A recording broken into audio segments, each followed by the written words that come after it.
प्रिय विद्यार्थियों, आज हम कक्षा 8 हिंदी की पाठ्य पुस्तक लाख की चूड़ियाँ नामक पाठ कार्यपत्रक 2 को कर रहे हैं। कार्यपत्रक 2, यहाँ पर आप अपना नाम लिखेंगे और यहाँ पर आप अपने कक्षा अध्यापक का नाम लिखेंगे। प्रिय विद्यार्थियों, इस पाठ में एक बदलू नाम का मनियार होता है जो गांव में लाख की चूड़ियाँ बनाने का काम करता है, और जो इस पाठ के लेखक हैं कांतानाथ प्रसाद जी हैं, वो लेखक को लाख की सुंदर गोलियां बना करके देता था और बदलू नीम के नीचे बैठकर अपना काम करता था। अर्थात जो बदलू मनिहार है वो किस पेड़ के नीचे बैठ के काम करता था? नीम के पेड़ के नीचे बैठकर अपना काम करता था। वह भट्ठी में लाख पिघलाता था और उस लाख से कड़े और चूड़ियाँ बनाता था, और लकड़ी की चौखट पर लाख के मुलायम होने पर उसे सलाख के समान पतला करके चूड़ी का आकार देता था और बाद में उन पर रंग करता था। आइए जानते हैं पाठ के बारे में। बदलू यह कार्य सदा एक मची होता है छोटी खाट जो सूतली इत्यादि की बनी होती है, बैठकर किया करता था, जो बहुत ही पुरानी थी। बगल में उसका हुक्का रखा था, अर्थात काम करते करते हुक्का भी पीता रहता था, जिसे वह बीच बीच में पीता रहता था। गांव में मेरा दोपहर का समय अधिकतर बदलू के पास बीतता। ये बात कौन कह रहा है? ये लेखक कह रहा है। जब वो अपने मामा के यहाँ जाता था तो कह रहा कि अधिकतर दोपहर का समय बदलू काका के पास ही बीतता था और वह मुझे लला कहा करते थे। अर्थात लेखक को क्या कहते थे? लला। मेरे पूछते ही मेरे लिए तुरंत एक मचिया मंगा देते, छोटी खाट, और मैं घंटों बैठे बैठे इस प्रकार चूड़ियाँ बनाते देखता रहता। लगभग रोज ही वह 4-6 जोड़े चूड़ियाँ बनाता था। कितनी चूड़ियाँ बनाता था? 4-6 जोड़े चूड़ियाँ बनाता था। और चूड़ियाँ या पूरा जोड़ा बना लेने पर वह उसे बेलन पर चढ़ाकर, एक बेलन होता है लकड़ी का बना हुआ, उस पे चढ़ा करके कुछ क्षण चुपचाप देखता रहता, मानो वह बेलन न होके किसी नववधू की कलाई हो। वधू होता दुल्हन, नववधु अर्थात जो नई दुल्हन होती है उसके लिए। कहने का मतलब बेलन इतना चिकना और मुलायम होता था जिस प्रकार से किसी, मान लो देखने में कोई नई वधू की कलाई हो। बदलू मनिहार था। मनिहार होता है जो चूड़ी बनाने और बेचने का काम करते हैं, उसे हम मनिहार कहते हैं। चूड़ियाँ बनाना उसका पैतृक पेशा था। पैतृक पेशा का मतलब उसके परिवार में पहले से भी उसके जो दादा परदादा रहे वो भी चूड़ियाँ बनाते आ रहे थे। वास्तव में वह बहुत ही सुंदर चूड़ियाँ बनाता था। उसकी बनाई हुई चूड़ियों की खपत भी बहुत थी। गांव में तो सभी स्त्रियां उसकी बनाई हुई चूड़ियाँ पहनती थीं। आसपास के गांव के लोग भी उससे चूड़ियाँ ले जाते थे, परंतु वह कभी भी चूड़ियों को पैसों से न बेचता था। उसका अभी तक वस्तु विनिमय का तरीका था। वस्तु विनिमय होता है प्रिय विद्यार्थियों, जब हम एक वस्तु के बदले किसी दूसरी वस्तु को देते हैं तो उसे हम क्या कहते हैं? वस्तु विनिमय। लोग अनाज के बदले उससे चूड़ियाँ ले जाते थे, अर्थात उसको अनाज दे देते थे और अनाज के बदले क्या ले जाते थे? चूड़ियाँ ले जाते थे। बदलू स्वभाव से बहुत सीधा और सरल था। मैंने कभी भी उसे किसी से झगड़ते नहीं देखा। ये बात लेखक कह रहा है। हाँ, शादी विवाह के अवसरों पर अवश्य जिद पकड़ता था, जीवन भर चाहे उससे मुफ्त चूड़ियाँ ले जाए, किंतु विवाह के अवसर पर वह सारी कसर निकाल लेता था। कसर निकालना ये मुहावरा है। कसर निकालना ये क्या है? मुहावरा है। अर्थात अपनी बची हुई इच्छाओं को पूरा कर लेना या सारी इच्छाओं को पूरा कर लेना। आखिर सुहाग के जोड़े का महत्व ही कुछ और होता है। मुझे याद है मेरे मामा के यहाँ किसी लड़की के विवाह पर जरा सी बात पर बिगड़ गया और उसको मनाने में लोहे लग गए, ये भी मुहावरा है। विवाह में इसी जोड़े का मूल्य इतना बढ़ जाता था कि उसके लिए उसकी घरवाली को सारे वस्त्र मिलते थे, अनाज मिलता था ढेरों सारा, और उसको अपने लिए पगड़ी मिलती थी। जो रुपए मिलते वो अलग थे। कहने का मतलब जब वो सुहाग का जोड़ा देता था तो उसके साथ साथ अपनी पत्नी के लिए वस्त्र, अनाज और उसका मूल्य सुहाग के जोड़े का मूल्य अलग से लेता था। यदि संसार में बदलू को किसी बात से चिढ़ थी, अर्थात उसे गुस्सा भी आता था, चिढ़ थी, किससे? कांच की चूड़ियों से।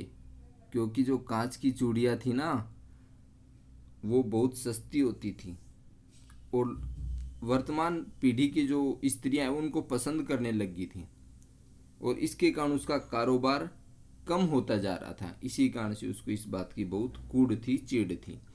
किसी भी स्त्री के हाथ में यदि वो कांच की चूड़ियाँ दिख जाती तो वह अंदर ही अंदर कूड़ जाता था, मतलब कूड़ जाना या कूड़ उठना, ये भी मुहावरा है, चिढ़ जाना। कभी कभी तो दो चार बातें भी सुना देता था। दो चार बातें का मतलब है कि कुछ कहा सुनी हो जाना, उनके अंदर आपस में कह देना। नए शब्द, यहाँ पर कुछ नए शब्द आए हैं। मचिया अर्थात एक छोटी खाट या चकोर खाट सूतली आदि से बनी हुई। मनिहार अर्थात चूड़ी बेचने वाला। पैतृक पूर्वजों का, अर्थात जो पूर्वजों से चला आ रहा है। जैसे जो बदलू था उसके पूर्वज भी इस काम को करते आ रहे थे, वो भी इसको काम को कर रहा था। मतलब पिता से प्राप्त या पुश्तैनी। वस्तु विनिमय होता है पैसे न दे करके किसी चीज के बदले दूसरी चीज ले लेना, वो वस्तु विनिमय होता है। कसर पूरी करना अर्थात घाटा पूरा करना या अपनी सारी इच्छाओं को पूरा कर लेना। अब हम इसके अभ्यास पर आते हैं। सोचकर लिखिए, आप अपने मित्रों या भाई बहन से किस प्रकार वस्तु विनिमय करते हैं। ये मैं आपको समझा रहा हूँ, आपको लिखना अपनी कॉपी में, ध्यान से सुनना है। सोचकर लिखिए, आप अपने मित्रों या भाई बहन से किस प्रकार वस्तु विनिमय करते हैं। हम अपने भाई बहन से और मित्रों से जो चीज़ हमें पसंद होती है वो हम उनसे ले लेते हैं, और जो उनको पसंद होती है वो हम उन्हें दे देते हैं। चाहे वो खाने की वस्तु हो, चाहे पहनने की वस्तु हो, चाहे फिर हमारी पुस्तक हो, या फिर पढ़ाई से संबंधित कोई भी सामग्री। हम वस्तु विनिमय ही करते हैं, पैसों का लेन देन कभी नहीं करते हैं। पढ़ाई से संबंधित वस्तु, खाने पीने की वस्तु, खेल सामग्री, वस्त्र इत्यादि हम एक दूसरे से शेयर करते रहते हैं, जैसी जिसको ज़रूरत होती है। आशा करता हूँ आप इसको समझ गए होंगे। आपको ऐसे ही लिखना है यहाँ पर। बदलू गांव की स्त्रियों के हाथ में कांच की चूड़ियाँ पहने देखकर गुस्सा क्यों होता था।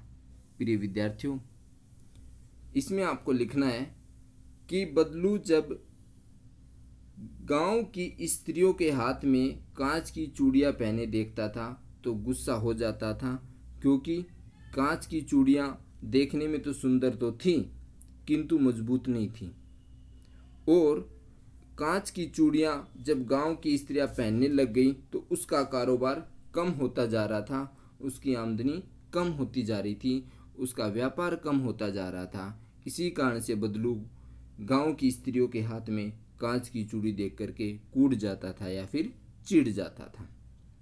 कहानी में आई किन पंक्तियों से पता चलता है कि बदलू को अपने काम से बहुत प्यार था। अब हम प्रश्न नंबर 3 को कर रहे हैं। देखो, कहानी में कुछ पंक्ति आई है, मैं आपको दिखाता हूँ यहाँ पे, कि उसे अपने पैसे से बहुत प्यार था, अर्थात व्यापार से। बदलू मनिहार था, चूड़ियाँ बनाना उसका पैतृक पेशा था। वास्तव में बहुत सुंदर चूड़ी बनाना था, उसकी बनाई हुई चूड़ियों की खपत भी बहुत थी। उस गांव की सभी स्त्रियां उसकी बनाई हुई चूड़ियाँ पहनती थी, और आसपास के गांव के लोग भी उससे चूड़ियाँ ले जाया करते थे। अर्थात यही कारण था कि सभी लोग जो है वो बहुत सुंदर चूड़ी बनाता था। सब गांव की स्त्रियां उसकी चूड़ियों को पसंद करती थी, और अन्य आसपास के गांव वाले भी उससे लेने के लिए आते थे। और इससे हमें पता लगता है कि बदलू को अपने काम से बहुत प्यार था, क्योंकि वो अपने काम को बहुत मन लगा करके करता था, और वो किसी से पैसों की भी ज़्यादा मांग नहीं करता था।